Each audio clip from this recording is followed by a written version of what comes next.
Thanks, Dad. My name's Dean. A little bit about myself. I am a dad of 5 children. I know. I'm trying to keep up with Rod Stewart, let's be honest, and take over the world one kid at a time. I have 2 27-year-olds, boy and a girl, not twins. 3 months difference, though. 3 months difference. And to be fair, I was 17 when they were born. And it is quite embarrassing because from where I'm from, it's 15 if you've got 2 kids. Otherwise, you get kicked out of the village. But yeah, it is hard being a dad at 17. And it's even harder as you get older and you kind of look back on that. Because I kind of now realize that when I was 17... I was a fucking legend. 2 kids. Like, let's be honest, But before you judge me, I didn't find out about my oldest son until he popped out at 11. Hang on. I say popped out like I just created a fucking 11-year-old. With super spunk, and he just popped out like Cilla Black's surprise from behind the sofa. I found out about him when he was 11 years old, and we became really close. I think I live 25 minutes down the road. He lives in Scarborough, fucking hates me. On top of that, I've also got my 18-year-old son who's here to support me. He loves me. I've also got 2 daughters who are 5 and 3 years old. And on top of that, I have a beautiful 2-year-old grandson. I was hoping you'd do that, let's be honest. This is a granddad. And being a young granddad, I found out that I've got all the traits of an old granddad. My knees are gone. Eyesight's fucked. Can't remember anybody's name. And I have to tuck my balls into my socks. But being a young granddad, I'm trying to keep in with being young, So, I go out a lot, party at night times, a bit too much, and get in with the kids' youth, what they're saying and all that. My son will be so embarrassed I did that. But also, to kind of balance it out, I've started liking Werther's Originals. But I don't eat them. I chop them up, snort them. So it's a good thing. Fucking get stuck. But yeah, so but becoming a granddad, you kind of start looking at things of granddad. You just start looking at things more granddaddy. Like, I was thinking to myself, like, okay, I'm not of the age of retiring yet, but when I do retire, now I am a granddad. Where do I retire to? Where do I go to? And then all of a sudden, I started looking into old people's homes. You don't see them advertised anywhere, do you? They're not like TUI holidays or weekend breaks away at fucking Butlins. You don't go down to your local shopping centre and there's big fucking windows with them all in there. You look at the back and there's some playing bingo, some doing the waltz, and then you've got that old guy at the front going, "Come in, it's great, we've got Viagra." Like a shit Diddy party. But then I started to think more. I was like, well, why do we get pensions? Why do we get pensions? Why are the government giving out free money?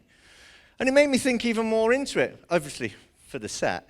But then I realized that the pensioners are you're all going to hate me now, aren't you? Because I'm going into old people. That's what's happening right now. I'm not talking about your old people, just everyone else's. But what happens is I realize that the government are paying old people pensions as a wage. And that wage is to basically fuck with our days. On a daily basis, old people are being paid by pensions to fuck with us. I'm losing half of you now, aren't I? I definitely am losing half of you. And I'll prove it, okay? Have you ever seen an old person out after 5 p.m.? Hang on, let me just drag it back in a little bit, because I can see a few grey tops in the audience, right? I'm not saying you're old, right? I'm talking about the old people that walk around in knitted shoes They forget your name every time you fucking see them. And there's that slight whiff of biscuits and piss. I'm talking about them old people. Now think about it. After 5 p.m. when you're all heading home, do you ever see them out and about? No, you don't. 7:24 a.m., they're fucking everywhere. And this is what I mean. I think there's a conspiracy going off that we don't look into. And this is why we don't find old people's homes advertised and we can't see where to get stuff when we're older. They're all the old people's homes are hidden behind big fucking brick walls, bushes, and barbed wire. And do you know why? You can look this up on YouTube, because I'll put it up there later. But I think they're being trained by the SAS, right? And that's why I'm losing half of you right now, right? But I think they're being trained by the SAS. Now, do you ever see SAS, So You Think You're Tough Enough? Do you ever see that show? Yeah, Ant Middleton. Where's he gone? Where's he gone? Hired by the government to train our grandma and granddads. That's where. It's not SAS, are you tough enough? It's SAS, are you alive enough? But I kind of think to myself, like, what would that look like if Ant Middleton walked into an old people's home? Oh, it's so bad. Into an old people's home and started training your grandma and granddads. Imagine it. Iris, you shall leave at 7:24 a.m. You shall proceed to the bus stop. And every bus you get on, you shall not have the same change. You will always hold the bus up by 3 minutes. Kenneth, you'll get in your car and you will proceed to the busiest road there is at 7:30 in the morning.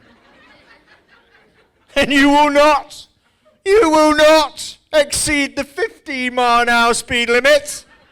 You will not indicate when changing lanes, and you will turn corners like you're avoiding a fucking crash. And as for the rest of you, I want to see you at shops, cafes, park benches by 7:30 a.m. I want to see you all, sorry, this just makes me laugh. I want to see you in aisles, stopping for no fucking reason. And I want to tell, every time you mention something to somebody, I want you to start the sentence with, all my friends are dead.